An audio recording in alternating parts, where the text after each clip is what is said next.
First of all, I'd like to offer gratitude to all of those who've placed me in such a wonderful position.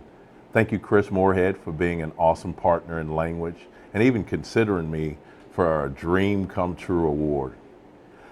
I'd like to thank all of the teachers who led to me becoming the teacher that I am.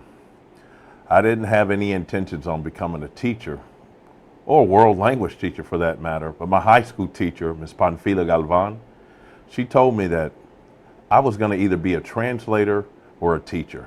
I rejected her suggestion. I told her that I was going to the NBA.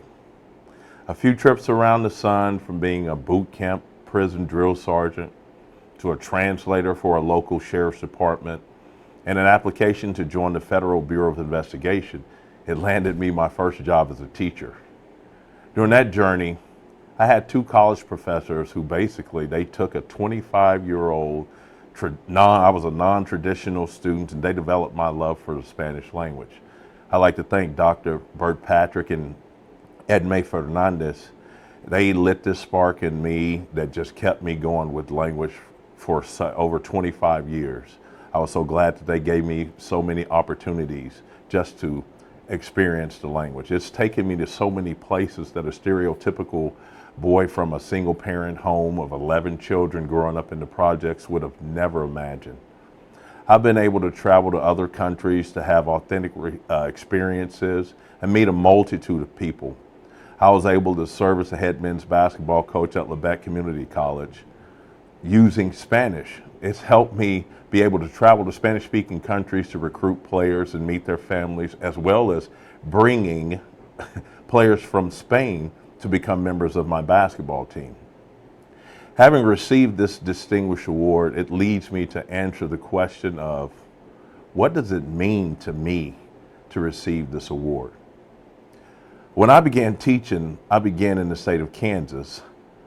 I would always attend foreign language conferences. We had the Kansas Foreign Language Association conference.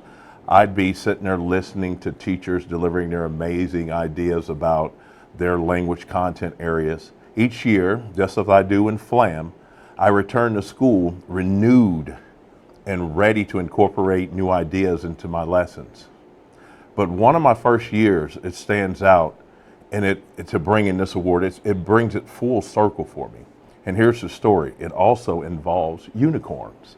One year I was sitting out in the audience. I was listening to the keynote speaker talk about language in the classroom, and within their speech, the topic drifted towards students of color. As the speech moved through, the speaker, they mentioned different anecdotes regarding students of color. And one time, he mentioned something about teachers and an African-American student. As he made this comment, he was making this point, which was neither negative or derogatory. I noticed that basically the entire room, they were looking at me.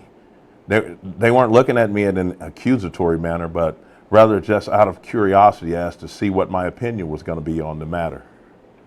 So when he's speaking as a person of color, I look around, we count. And I knew that there was another person of color in the room, and for some reason that person had gotten up and went to the bathroom. So it seemed that everybody was looking at me.